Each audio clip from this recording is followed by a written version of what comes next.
host, Mari Reesberg. Over the past several years, I've combined my degrees in acting and somatic psychology to share my sustaining creativity techniques with performers. And now I've decided to share it with a bigger audience that includes you. I believe we are all creative, and this podcast is all about that. I'll be interviewing people from all backgrounds, ages, and creativity experiences to share just how creative we all are. Today, I'll be chatting with Gabe Bolkosky, violinist, violist, and owner and operator of Education for Happiness. Please enjoy Gabe Bolkosky.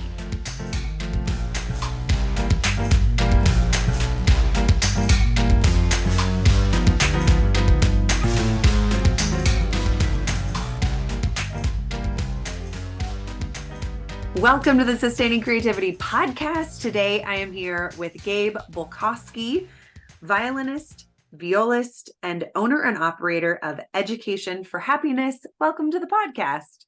Thank you so much. It's a pleasure to be here, Mari. I am super excited to chat more formally with you about creativity and all of the things that you do.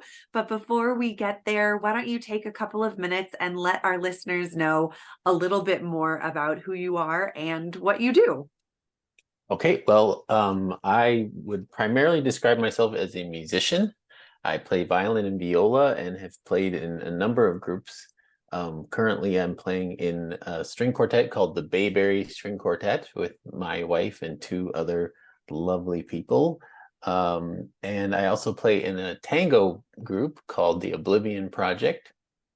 And then I spend quite a bit of my time teaching all ages, but primarily young people, violin and viola, and as well as chamber music and collaborative types of work.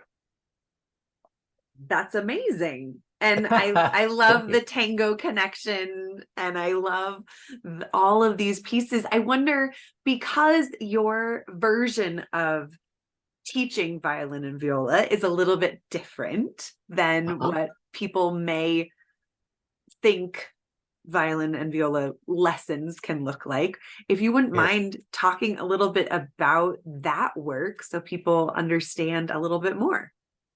Yes, my teaching is highly influenced by the Suzuki method, but also by Montessori. I would say those are my two main influences, along with Erik Erikson. And the main difference I would say for myself is that when I'm teaching, I'm not necessarily teaching to the skill or necessarily to the creativity. I'm really trying to teach to the developmental stage of the person and to try to understand where they are developmentally and what they may have missed earlier in their life. But without I need to make sure I meet them where they are if they're developmentally forward of, say, their typical age. And so the teaching takes on a much more kind of, I would say, slower approach, with the skill being sort of the benefit of the work rather than the focus of the work. Nice. So, yep. I love the kind of developmental lens of looking at creativity through that, but also kind of looking at musicianship through the developmental component. How did you kind of get into this developmental work? That's a really good question. I'm not totally sure, to be honest. I started teaching when I was quite young, maybe too young. I was 15 years old when I started teaching. I'm proud to say that the very first person I started teaching is actually now a professional musician, and we're only 7 or 8 years apart, which is that's kind of fun. We still keep in touch, but I think it was more of just an inner quiet knowing that that everyone can learn and be creative. And that the kind of myth of talent and something being like a gift that you're born with, to Mm-hmm. me, just never rang true. Mm. And what I found was that if the student in front of me felt safe and accepted, then there was always another layer that we could put into their music making that would improve their skill. Mm-hmm. Um, so to me, learning from that developmental lens felt like the most logical way to teach, and certainly for myself, the most logical way to learn. So Mm. Nice. So yeah. now in adulthood, how do Uh-huh. you use that developmental piece in your own practicing and your own musicianship? Yeah, that's such a good question. Uh, so to say that as a very young person, I feel that life is sort of, in terms of learning a skill, even just to put it to learning a skill, is sort of a journey from make believe to real. And Mm. so if a 3-year-old hands you, they made you an omelet, and it's it's filled with shells and maybe isn't completely cooked and whatever, um, there's an instinct as an adult to be able to see that this child feels they actually made you something that's edible. Mm-hmm. And so there's an instinct to automatically focus on the fact that they did that. Mm. And so that speaks to that developmental stage of the joy of doing, Mm-hmm. not the joy necessarily of um, doing something well, but just the Sure. joy of doing, Yeah. um, and not even necessarily the joy of learning, but the Mm. joy of doing. And that as we move from that make believe stage into our mind develops and we get more closer to reality and being able to see reactions of people and understanding how they experience what we do, Mm-hmm. that gives rise to the need to learn so that the act of doing is more valuable. um, and then we move from there to really thinking about our relationships with people and how we work and how we collaborate.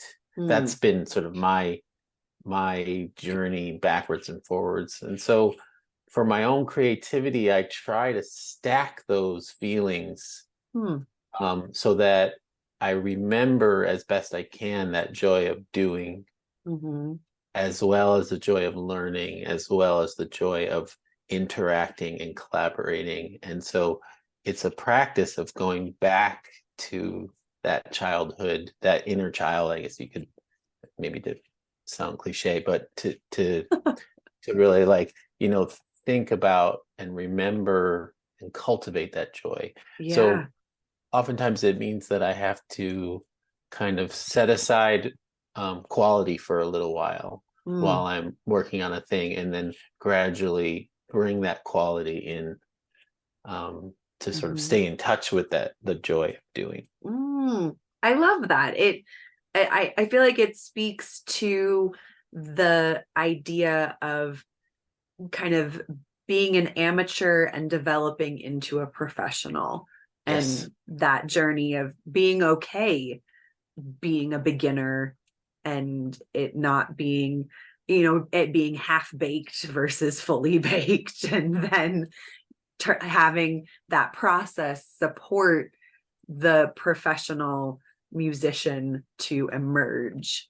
So Yes, yeah. yes, and that's the hard part, is keeping that joy of doing, when you're under the professional pressures, is Right. really what can help you with a sustainable professional life.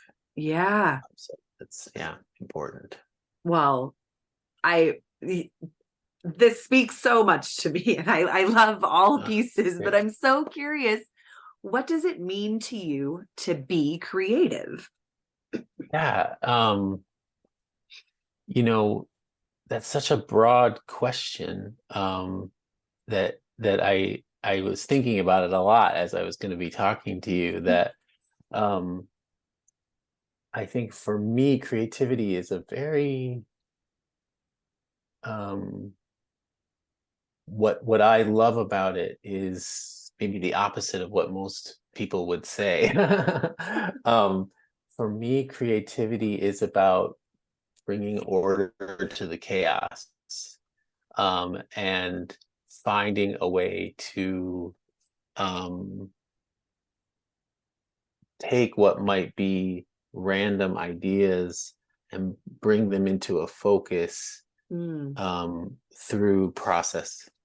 And nice. so to me, it's a real fusion of the right brain, which, you know, or at least that way of I'm not familiar with the science of it, but the sort of more chaotic thinking and thoughts that come in sort of a state of motivation, and Mm, then bringing that into calm to say, okay, how am I going to synthesize this in a mhm. way that's meaningful to another person, Yeah, um, and finding processes that serve that, um, nice. to me is what makes the whole thing meaningful and useful to my own mind.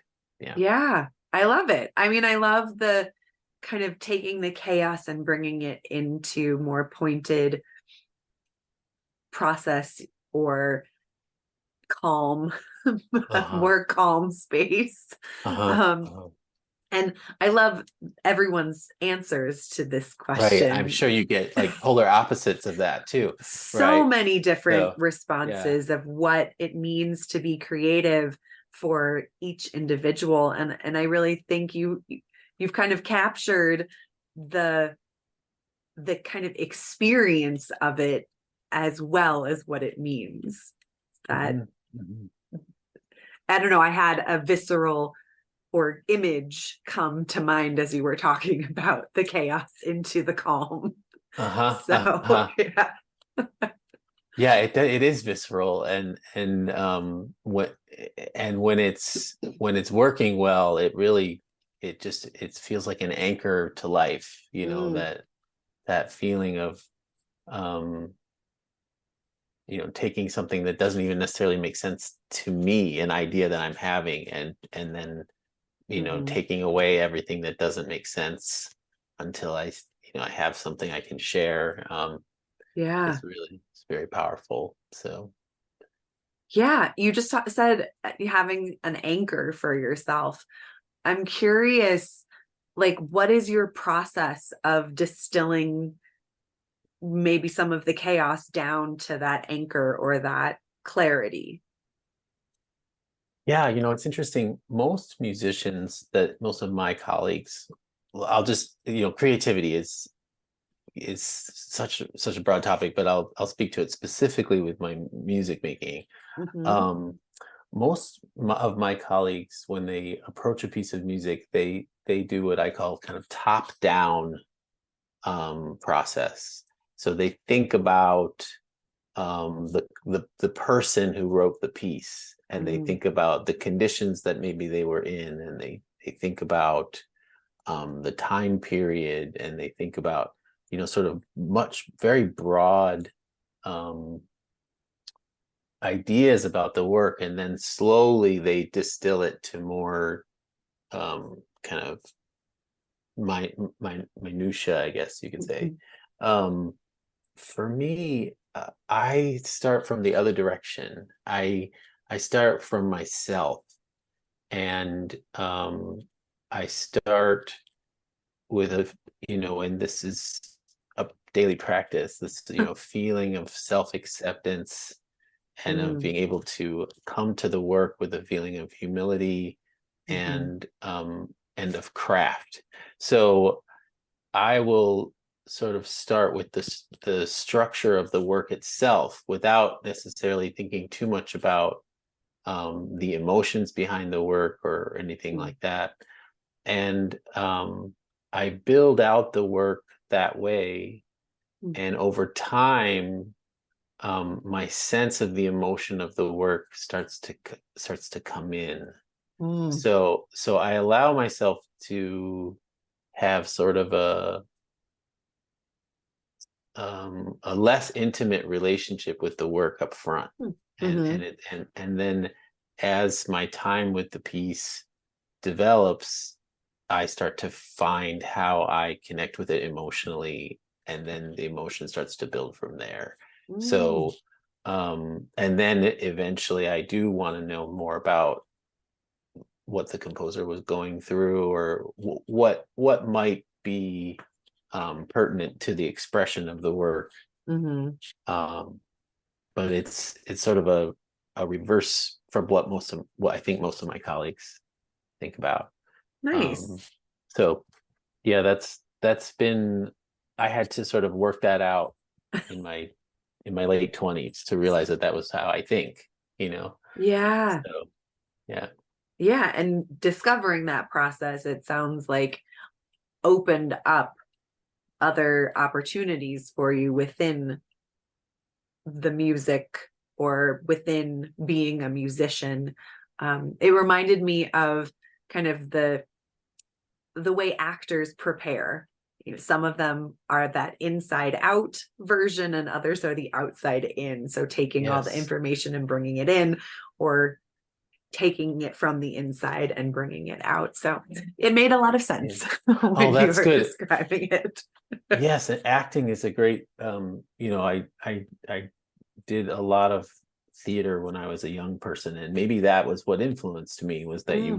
you read the script first, Mm-hmm. and you just take it in, and essentially, you, at least what I remember doing was memorizing my lines, often before I was thinking, okay, what is the motive of the person who's speaking here? Yeah.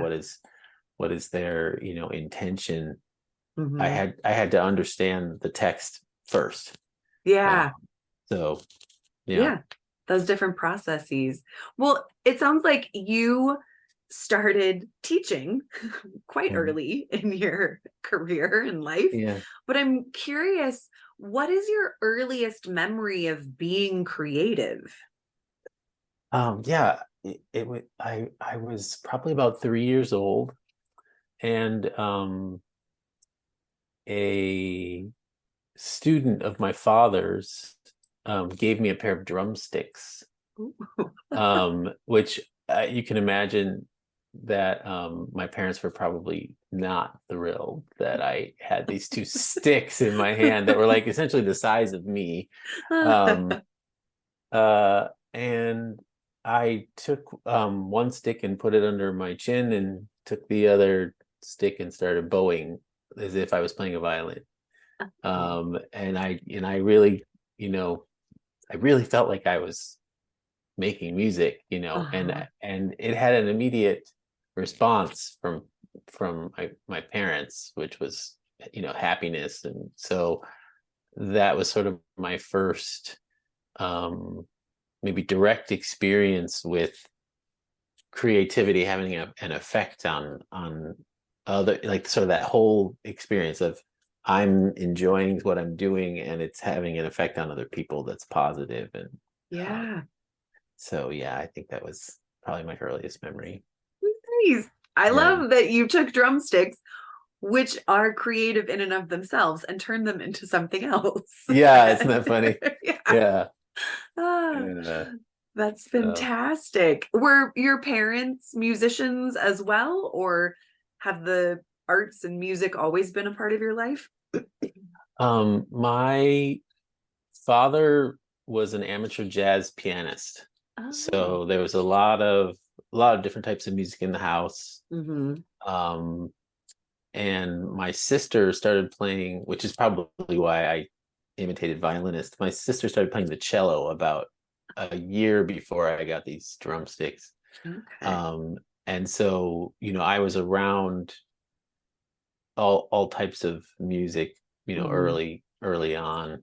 Definitely, it Nice. had an effect on me for sure. Yeah. Yeah. Well, Yeah. working in the field that you work with and with other musicians and students, I imagine you come across people who don't believe that they're creative or struggle to find creativity, how would you encourage others to find some creativity in their life? Yeah, I feel very strongly that creativity often consists of non-creative things. Yeah. And if a person who doesn't think of themselves as creative can realize that that each idea you have can feel mundane, but that if you give yourself time to think about it and to ask yourself even mundane questions about it, that another step will emerge.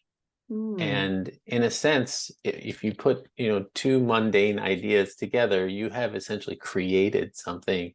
yeah. And so creativity can come from the most mundane of spaces. And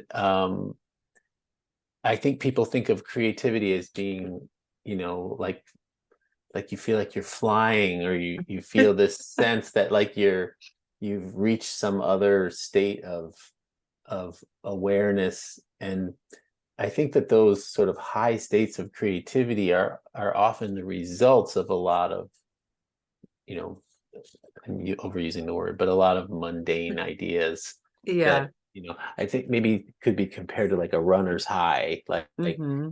That doesn't happen the first time you go running. You have a lot of just sort of trudging through Right. uh, until you start to, find those spaces over time. Yeah. So I do really believe that everyone has creativity, and that they label it wrong, Mm, essentially, you know. yeah. I So agree. We all have yeah. creativity. I'm curious, what are some of the mundane things that you do that help your creativity stay active? Yeah, well, this is where the program that I run has become so important. For example, as a violinist, I have to get my violin out every day. And in order to do that, I have to schedule that time every day. Hmm. And in order to schedule that time every day, I have to think carefully. See, I'm already about to fall asleep. So boring. But I have to think about my week, and I have to manage my time to make sure that, Yeah. very specific times, that the instrument comes out, period. Hmm. So the program that I run with my wife is called Rollin.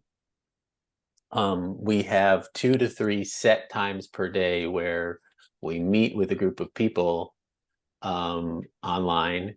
Just Hmm. it's a scheduled time. It's an accountability that you show Hmm. up, and that, in a sense, is the biggest effort, is to actually be there. Hmm.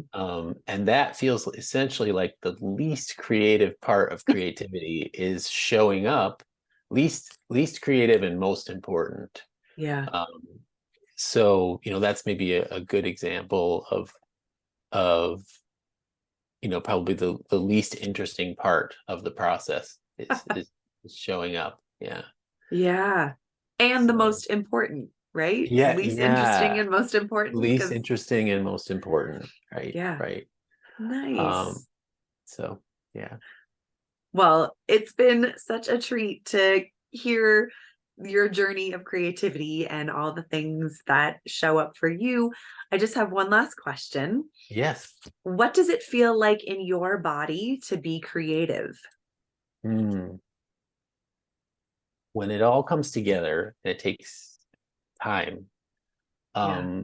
there's a feeling of, I don't know that I've ever used this word, but communion. Mm.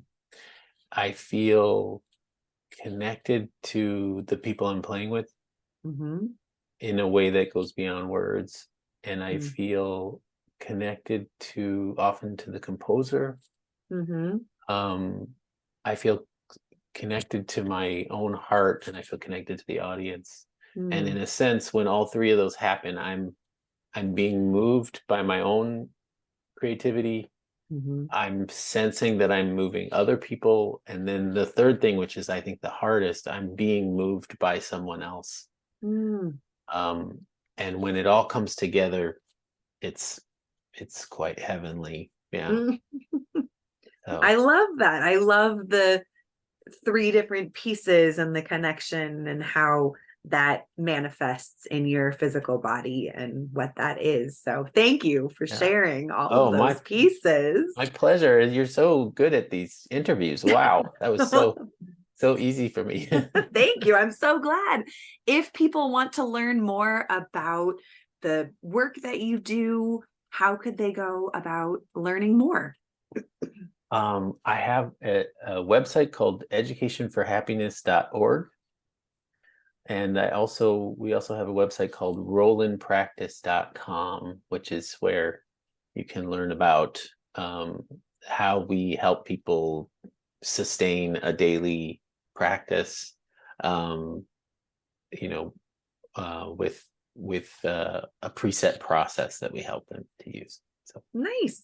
Well, I'll yeah. put those links in show notes so people have easy access. And thank you so much for taking the time to chat with me. It has been such a delight. For me too. Thank you. I'm so happy to meet you and to get to talk to each other. Me too. Well, thank you again. Thank you.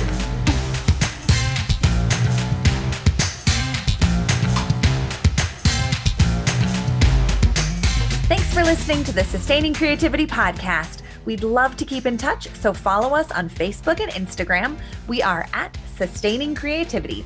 Make sure to subscribe to the podcast wherever you listen to podcasts. Tag your friends and family so they can listen too. We love to hear from you, so leave your reviews, comments, and questions. Check out our website, sustainingcreativity.com, for upcoming offerings and creativity coaching. Tune in Tuesdays for our next episode. And remember, with creativity, anything's possible.